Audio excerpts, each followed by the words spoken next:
Hello everybody, my name is Aud and welcome back to the Aud Narrations channel, a place where we read and react to interesting Reddit stories. Today on Aud Narrations, the first story we'll be reading is titled, My Boyfriend and I Have a Complicated Relationship and I Want to Know If This Is Really Cheating.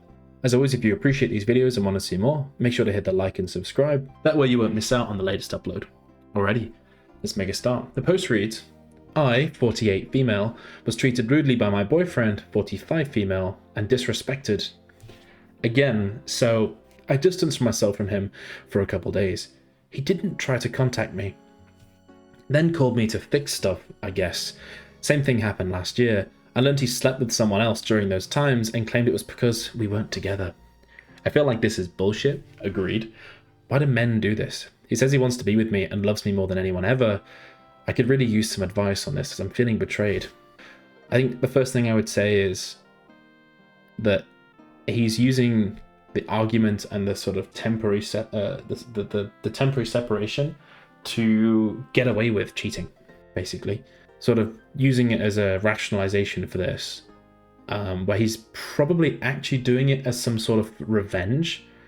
You know, you feel upset, you feel disrespected, and so you're like, you know, I need you to piss off. And his way of trying, I guess, getting some power back, some modicum of power, is to be like, well, I'm going to sleep with someone else. Which is kind of embarrassing at the age of 45, to be honest. Like, grow up. But yeah, no, what an absolute piece of shit. I wouldn't waste my fucking time on him. Like, that dude is a waste of oxygen. It's obviously not just men, I'm not saying it is, but absolute waste of oxygen. Yeah. Let's see what the community says. Someone's left a comment saying, men don't do this. Pieces of shit do. Leave him. Agree. Someone else left another comment saying, it's a common tactic to create conflict so both parties distance and then the wayward partner can justify being with others. You did something to make me not want to be around you, so I'm going to secretly do whatever I want guilt-free. I'm okay now, so let's not fight. My father would pick arguments with my mother, and so she'd curse him and put him out, and then he could go visit his mistress and come back. A former neighbour's husband would not pick a fight. He would literally not come home at night whenever he felt like it. They were high school sweethearts and she didn't want to leave him, so she just welcomed him back whenever he showed up. She even ran into one of the girlfriends at the hospital when they called her as next of kin due to an admission. I had a neighbour that was angry that I wasn't interested in dating. Everything caused an outburst, tantrum, cooling off period, silent treatment for days, come back around, rinse and repeat. All one-sided.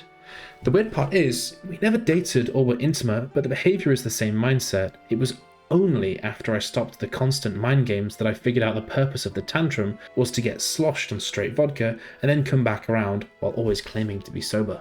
Indeed.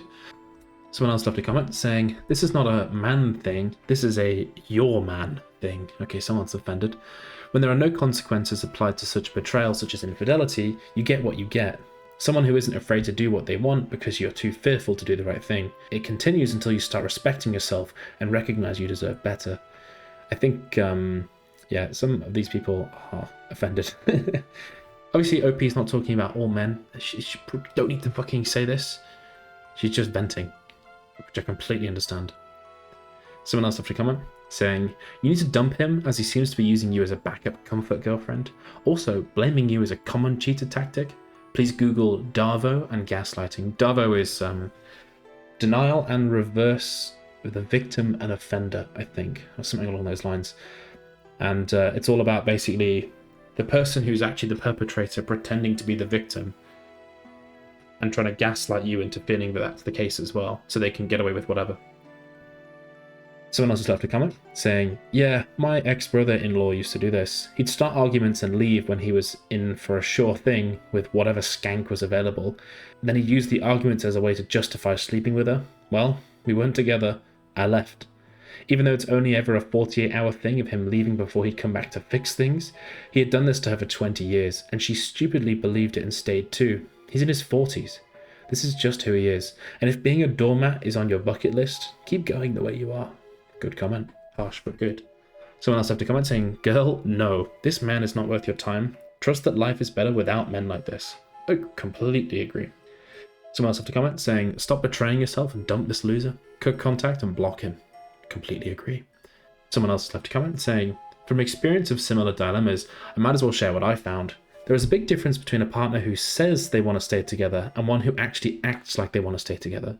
I fell for an ex-partner's sweet talk after they were unfaithful and said stuff like it was a mistake, you're who I really want to be with, or I didn't feel appreciated by you. And to be realistic, I think it's understandable for partners to make mistakes once in a while, but if someone cheats, that's a big mistake. Even if you all are on a break, but it didn't seem like you had talked with them about that, you probably already know the answer. Since you posted on this forum, your partner is insecure and can't fulfill the simple task of being loyal. Please raise your standards after ditching him. As a dude who had a similar problem, staying around will only cause it to happen again. My rule is, if they cheat, no matter what the reason, they aren't worth the time. I completely agree. I would actually I agree with that final bit. I disagree with it's a mistake. A mistake implies that it's like, I don't know, not on purpose. You've got to remember, like, for someone to cheat, it doesn't really happen by accident. There's so many opportunities to end it, the cheating, that by allowing it to happen, enabling it, you're choosing that in a way. You know, for example, in this scenario, hypothetically, they start an argument, they leave, they go somewhere else to stay, they find someone to sleep with, or someone approaches them, but they don't say no, so they found someone indirectly. They then obviously engage in conversation, they obviously have to flirt to some degree, and then get intimate. There's so many of those barriers where you can just end it. It would just end if they weren't looking to do something like that. Like, cheating is a choice, in my opinion. You don't do it by accident, because there are so many out. The only way to stay in is to try. Someone else left a comment saying, you're a backup, a placeholder. It's kind of like a mistress, but not exactly. He does it because you'll take him back, and so he can disrespect the crap out of you by cheating, and you'll still be with him. And that's sad. Grow a backbone and move on. You are all too grown to be playing this back and forth games like little kids. He doesn't love you, and if he did, he wouldn't be doing what he does. He can clearly find someone because that's why he keeps cheating. Tricky stuff. But yeah, I think the comments pretty much nail it here, which is that, well, the guy's obviously a piece of shit, but OP by not just leaving, in a way, is enabling him and this behavior without retribution. The best punishment you can give him is to just drop his ass. Let him stay with the people he chooses to be with. He'll find out that they're also probably not great people either. So yeah, what do you think OP should do? What would you do in OP's shoes? Let me know in the comments. If you made it this far in the video, make sure to hit the like and subscribe button. It really helps out the channel. Thank you. Alright, let's move on to story number 2, titled, When Do I Stop Being a Psycho? And they write, my cheating ex has left me super fucked up. I don't trust women. I don't think anyone would actually like me. I feel like I'm just there until someone better comes along. I feel ugly. I get super attached to women I like now too. I'm desperate for validation. One minute I'm overly obsessed, and the next I'm thinking I need to be completely guarded and shut down so I don't get hurt. I know it's ridiculous to say, but I don't trust women. It's not fair to project my bullshit onto other people, and I tell myself this when I start to get emotional. My emotions will still override my thoughts, and I end up doing something stupid. Does it get better? Or is this something I just got to deal with and be aware of now? I gotta say, when it comes to recovering from, I guess, infidelity or something akin to this, emotional affair or physical affair, you kind of have to, unlike a scab, well, actually, I guess just like a scab, you get a cut or a bruise, your body doesn't heal passively. Your body, without you consciously doing it, is actively fighting to heal this thing. You have to do the same. Like, when you get an emotional injury like that, it's kind of up to you to work through it and be sort of conscious about this healing process. If you just kind of passively sit there and go, whatever, and I don't think it will. Well, maybe it does for some people, but I know for myself, it didn't. It took a long time of me working on myself, just working incredibly hard in general, regaining that sort of sense of self, going to the gym and so on.